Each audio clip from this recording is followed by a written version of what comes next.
Bon, en ce lundi soir de milieu de soirée, il fait super beau, 25 degrés. J'arrive de la rivière. Une chance que j'ai la rivière me rafraîchir parce que dans les derniers temps, ça prenait des points d'eau.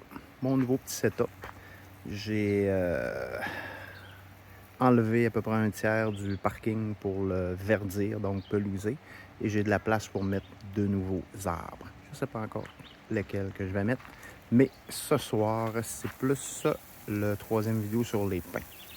Donc, je vais essayer d'aller voir, je ne ferai pas arroser. Je ne sais pas si on va voir bien, mais ici, il y a 3 pins. On voit 3 pins.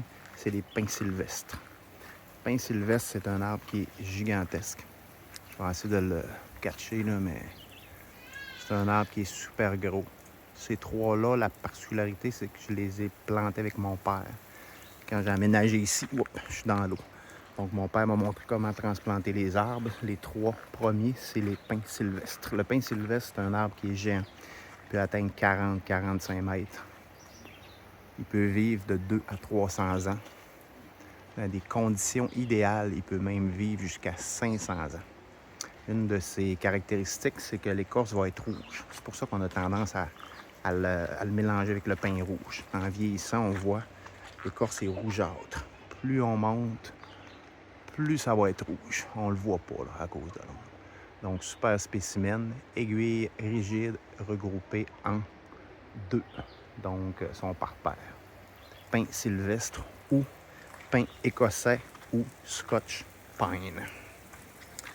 J'ai mon eau sur ma nouvelle pelouse que j'ai plantée hier. OK, on va passer, il n'y a plus d'eau. Maintenant, pin des montagnes, petit spécimen. Pin des montagnes Pumilio. Pumilio. Donc, c'est un arbre qui est plus buissonnant. C'est un arbre qui va venir, c'est un conifère qui va venir quand même assez haut. Peut-être 6, 7, 8 pieds. On voit qu'il pousse quand même, il est assez fourni. Il fait ses premières cocottes. Super beau pin. Pour les petits espaces ou les devantures de maison, par exemple, ça fait super bien. Un autre pin sylvestre, pin écossais doré. Celui-là, c'est un de mes préférés. Donc, le pin écossais doré vient assez gros, vit assez longtemps aussi, une quinzaine de mètres. Peut vivre 120 ans, je crois. Sa particularité, c'est qu'on voit qu'il est jaune. Plus l'année va avancer, plus il va jaunir. Durant l'hiver, en plein hiver, il est pratiquement jaune banane. Donc, c'est un super beau spécimen aussi. Autre pin, j'en ai tellement des pins. J'en vois pas dans ce coin-là. Pin des montagnes, Big Tuna. Super beau petit spécimen. On voit que c'est un arbre qui va être aussi buissonnant, mais qui va pousser un petit peu en boule et en hauteur. Je suis capable de l'imaginer à 7, 8, 9, 10 pieds, ça va être écœurant. Il fait aussi ses premières cocottes, vraiment particulières, et le fruit, on voit qu'il est orangé. Donc, c'est le pollen du pin qui est déjà parti. Là, ça fait quelques semaines que le pollen n'existe plus. Il est parti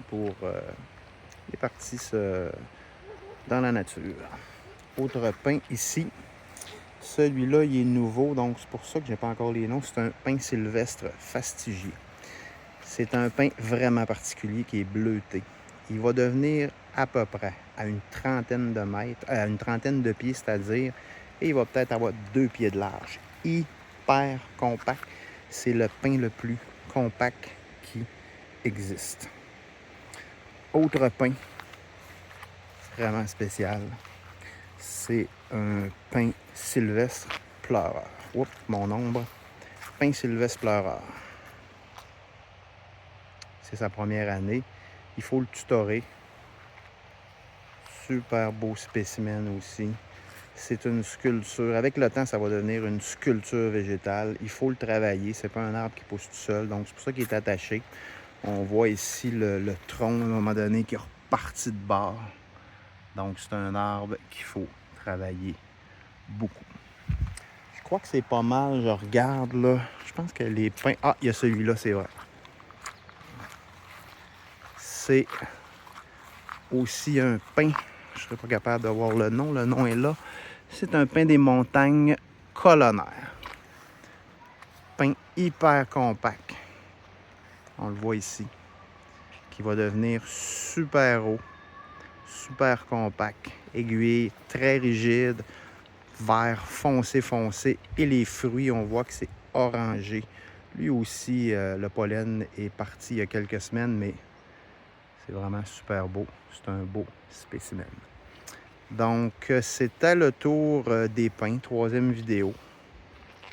Le tour des pins est terminé. Les prochaines vidéos que je vais faire, ça va être sur des arbres vraiment spéciaux.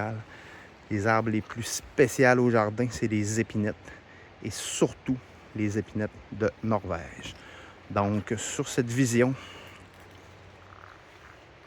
très belle du semi-coucher de soleil dans le jardin de l'autre monde, je vous souhaite bonne soirée. Moi, je m'en vais faire mon souper. Bye bye.